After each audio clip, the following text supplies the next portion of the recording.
दोस्तों एक simple experiment करते हैं। अपनी वॉलेट से कोई भी नोट निकालिए, 10 रुपए हो, 100 हो या 500। हर नोट पर एक ही चेहरा नजर आएगा, वो है गांधी जी। अब सोचिए, क्या ये हमेशा से ऐसा ही था? और सबसे इंपॉर्टेंट क्वेश्चन, क्या ये सही है? मार्टिन लूथर किंग जूनियर ने एक बार कहा था, Gandhi is inevitable, Gandhi is inescapable. लेकिन क्या करेंसी नोट्स पर भी गांधी जी इनएविटेबल हैं? आज हम इसी डिबेट पर और बात करेंगे और ये पता लगाने की कोशिश करेंगे कि इंडियन करेंसी नोट्स पर किसकी फोटो होनी चाहिए। तो आइए शुरू करते हैं। आज हम सबके दिमाग में एक चीज घर कर चुकी है कि गांधी जी का फेस तो इंडियन करेंसी पर हमेशा से ही था। गांधी जी का फोटो करेंसी पर आना पर कोई ऑटोमेटिक डिसीजन नहीं था। इंडिपेंडेंस के तुरंत बाद इंडिया ने अपने नए नोट्स डिजाइन करने स्टार्ट किए। उस वक्त रिजर्व बैंक के डिजाइन में मेनली अशोका स्तंभ, लॉयन कैपिटल, स्टैम्प्स, इंडस्ट्रीज जैसे डेवलपमेंट सिंबल्स यूज किए गए थे। गांधी जी का चेहरा उस वक्त नहीं था, लेकिन 1980s के एंड और 1990s की शुरुआत तक एक नया डिबेट शुरू हुआ। इंडिया को एक ऐसा यूनिफाइंग सिंबल चाहिए था जो हर कास्ट और रिलीजन के ऊपर एक कॉमन आइडेंटिटी बन सके। गांधी जी का पर्सोना यहाँ परफेक्ट फिट लगता था। वो सिर्फ एक फ्रीडम फाइटर नहीं, बल्कि अहिंसा, सैक्रिफाइस और नेशनल यूनिटी के प्रतीक थे। 1996 में आरबीआई ने Mahatma Gandhi series officially launch कर दिया। ये वही टर्निंग पॉइंट था जहां गांधी जी का फोटो सिस्टमेटिकली हर नोट पर आना शुरू हुआ। आरबीआई ने बोला था कि गांधी जी का चेहरा सिर्फ एक पॉलिटिकल डिसीजन नहीं, बल्कि एक साइकोलॉजिकल एंकर है जो देश के 140 करोड़ लोगों को एक साथ लेकर आएगा। मतलब जब कोई आदमी नोट देखे तो उसे तुरंत एक नेशनल यूनिटी का फील आए। इसके पीछे एक और रीजन था। गांधी जी को हर तरफ एक सेफ चॉइस माना जाता था। वो किसी एक रिलीजन, एक कास्ट या एक रीजन तक लिमिटेड नहीं थे, ना ही वो किसी एक पॉलिटिकल पार्टी की मोनोपोली थे। गांधी जी का नाम कांग्रेस से जरूर जोड़ा था, लेकिन उनकी लेगेसी को पैन इंडियन बनाया गया था जो हर पॉलिटिकल स्पेक्ट्रम एक्सेप्ट कर सके। यहाँ एक और बात बताना चाहूंगा कि करेंसी सिर्फ पैसा नहीं होता, ये एक सॉफ्ट पावर और नेशनल ब्रांडिंग टूल होता है। गांधी जी की फोटो से भारत दुनिया के सामने अपनी नॉन वायलेंट फ्रीडम स्ट्रगल और मॉरल लीडरशिप को प्रोजेक्ट करता है। जहां दुनिया के नोट्स पर किंग्स, प्रेसिडेंट और डिक्टेटर्स के चेहरे होते हैं, वहां भारत एक नॉन वायलेंट लीडर को प्रोजेक्ट करता है। ये एक तरह का ग्लोबल ब्रांडिंग भी था। अगर ग्लोबल एग्जांपल्स देखें तो पैटर्न और भी क्लियर है।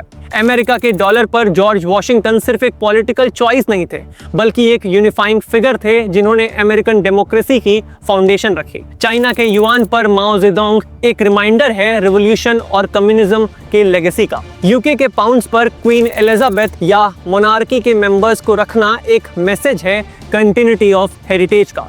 हर कंट्री अपने नोट्स को एक साइकोलॉजिकल टूल के रूप में यूज करती है। अब सवाल यह है कि अगर गांधी जी नहीं होते तो कौन होता? यहाँ डॉक्टर बी.आर. अम्बेडकर का नाम सबसे पहले आता है। अम्बेडकर जी को सिर्फ दलित लीडर के रूप में नहीं देखा जा सकता। उन्होंने पूरे भारत की डेमोक्रेसी के फाउंडेशन को शेप दिया। कॉन्स्टिट्यूशन के आर्किटेक्ट होने के साथ साथ उन्होंने इक्वालिटी, जस्टिस और रिप्रेजेंटेशन के लिए अपनी जिंदगी समर्पित की। कांग्रेस एमपी मनीष तिवारी ने भी कहा था कि गांधी जी और अम्बेडकर जी दोनों का फोटो एक साथ नोट्स पर होना चाहिए। एक तरफ नॉन वायलेंस तो दूसरी तरफ कॉन्स्टिट्यूशनलिज्म। सबसे फैसिनेटिंग बात यह है कि अम्बेडकर जी के सपोर्ट सिर्फ एक समाज नहीं करता, मुस्लिम एनजीओज ने भी उनकी डिमांड की थी उनका चेहरा करेंसी पर आए। मतलब अम्बेडकर जी एक ऐसा सिंबल बन सकते हैं जो कास्ट और रिलीजन के बाउंड्रीज तोड़कर इंडिया को यूनाइट करे। फिर आई एक और डिमांड। 2022 में आम आदमी पार्टी ने प्रपोज किया था कि इंडियन नोट्स पर गॉडेस लक्ष्मी और लॉर्ड गणेशा के इमेजेस होने चाहिए। अरविंद केजरीवाल ने कहा था कि अगर लक्ष्मी जी और गणेशा करेंसी पर होंगे तो भारत समृद्ध होगा। उन्होंने इंडोनेशिया का एग्जाम्पल दिया, जहां 85% मुस्लिम पॉपुलेशन होने के बाद भी वहां के नोट्स पर लॉर्ड गणेशा की इमेज है। मतलब एक मुस्लिम मेजॉरिटी कंट्री ने भी हिंदू डीटी को अपनी नेशनल आइडेंटिटी का हिस्सा बनाया। तो फिर भारत, जहां हिंदू सिविलाइजेशन का बेस है, वहां क्यों नहीं? ये डिमांड एक तरफ रिलीजियस प्राइड और ट्रेडिशन को रिप्रेजेंट करती है और दूसरी तरफ पॉलिटिकल रिस्क भी लेकर आती है। और फिर हैं हमारे रिवोल्यूशनरी आइकन्स और मेरे फेवरेट भगत सिंह, सुभाष चंद्र बोस, महाराणा प्रताप, शिवाजी महाराज। ये सिर्फ हिस्टोरिकल फिगर्स नहीं बल्कि देशभक्ति और रेजिस्टेंस के अल्टीमेट सिंबल्स हैं। अगर एक दिन आपके जेब से निकले नोट पर भगत सिंह का चेहरा हो तो वो सिर्फ एक फाइनेंशियल इंस्ट्रूमेंट नहीं बल्कि आज़ादी और सैक्रिफाइस का सिंबल होगा। अगर सुभाष चंद्र बोस की आंखों का जज्बा नोट्स पर हो तो हर इंसान को अपनी रिस्पॉन्सिबिलिटीज का एहसास होगा। शिवाजी महाराज और महाराणा प्रताप जैसे आइकन्स को नोट्स पर लाना एक रीजनल प्राइड को भी नेशनल लेवल पर सेलिब्रेट करेगा। लेकिन गांधी जी की मोनोपोली तोड़ने के बाद सबसे ज्यादा डिजर्विंग है कौन? क्या अंबेडकर जी जो सोशल जस्टिस और कॉन्स्टिट्यूशनलिज्म के मसीहा हैं? क्या लक्ष्मी जी, गणेशा जिनके इमेजेस प्रॉस्पेरिटी और डिवाइन ब्लेसिंग्स का सिंबल बन सकते हैं? या फिर भगत सिंह और सुभाष चंद्र बोस जैसे रिवोल्यूशनरीज जो हर नोट को एक देशभक्ति या पोस्टर बना देंगे? या फिर APJ Abdul Kalam? Video pause करके मुझे अपने व्यूज कमेंट बॉक्स में जरूर बताइए। 2016 में जब सरकार से पूछा गया कि क्या वो किसी और लीडर का फोटो नोट्स पर लाने का प्लान कर रहे हैं, तब उस वक्त के minister of state for finance Arjun Ram Meghwal ने क्लियर कहा था कि एक कमेटी जो यूपीए गवर्नमेंट के टाइम बनी थी उसने डिसाइड किया था कि गांधी जी के इमेजेस को रिप्लेस करने की जरूरत नहीं है। मतलब गांधी जी का मोनोपोली सिर्फ ट्रेडिशन नहीं बल्कि ऑफिशियली इंडोर्स्ड पॉलिसी बन चुकी थी। उसी वक्त के फाइनेंस मिनिस्टर अरुण जेटली ने भी ऐड किया था कि करेंसी डिजाइन और सर्कुलेशन पर डिसीजन आरबीआई और गवर्नमेंट दोनों मिलकर लेते हैं। मतलब गांधी जी के फोटो को बनाया रखना एक ज्वाइंट स्ट्रेटेजिक डिसीजन था जो सिर्फ सिंबोलिज्म नहीं बल्कि एक लॉन्ग टर्म स्टेबिलिटी का पार्ट था। और ये डिसीजन लेना सिंपल नहीं है। करेंसी डिजाइन चेंज करने के साथ करोड़ के कॉस्ट आते हैं। हर नए डिजाइन के साथ नए सिक्योरिटी फीचर्स डिजाइन करने पड़ते हैं। प्रिंटिंग मशीनरी को रिकैलिब्रेट करना पड़ता है और सबसे बड़ी बात यह है कि इंटरनेशनल रिकॉग्निशन पर भी इम्पैक्ट पड़ता है। एक बार नोट की इमेज स्टैंडर्ड हो जाए तो उसे चेंज करना सिर्फ कल्चरल नहीं बल्कि फाइनेंशियल और लॉजिस्टिक नाइटमेयर बन जाता है। मुझे लगता है कि गांधी जी का चेहरा इंडियन नोट्स पर एक जमाने में जरूरी था। 1947 के बाद एक फ्रैक्चर्ड नेशन को एक सिंबल की जरूरत थी और गांधी जी उसके लिए परफेक्ट थे। उनकी असैसिनेशन ने उन्हें और भी महान बना दिया और उनका चेहरा करेंसी पर लाना एक नेचुरल ट्रिब्यूट लगता था। लेकिन अब 75 साल बाद क्या हम वही एक नैरेटिव रिपीट करते रहेंगे? क्या इंडिया सिर्फ एक ही लीडर के सिंबल से डिफाइन होता है? मेरी ओपिनियन क्लियर है, गांधी जी की मोनोपोली तोड़नी चाहिए। इसलिए नहीं कि उनकी इंपॉर्टेंस कम हो गई है बल्कि इसलिए कि भारत की कहानी उनसे कहीं ज्यादा बड़ी है। अंबेडकर जिन्होंने कॉन्स्टिट्यूशन दिया, भगत सिंह जिन्होंने आजादी के लिए जान दी, सुभाष चंद्र बोस जिन्होंने देश के लिए एक आर्मी खड़ी की, रानी लक्ष्मीबाई और शिवाजी महाराज जिन्होंने रेजिस्टेंस का आइकॉनिक स्पिरिट बनाया। इनकी कहानियों को नोट्स पर लाना एक कल्चरल रेवोल्यूशन होगा। करेंसी सिर्फ पैसा नहीं है। हर बार जब हम नोट देखते हैं वो सबकॉन्शियस लेवल पर एक कहानी सुनाता है।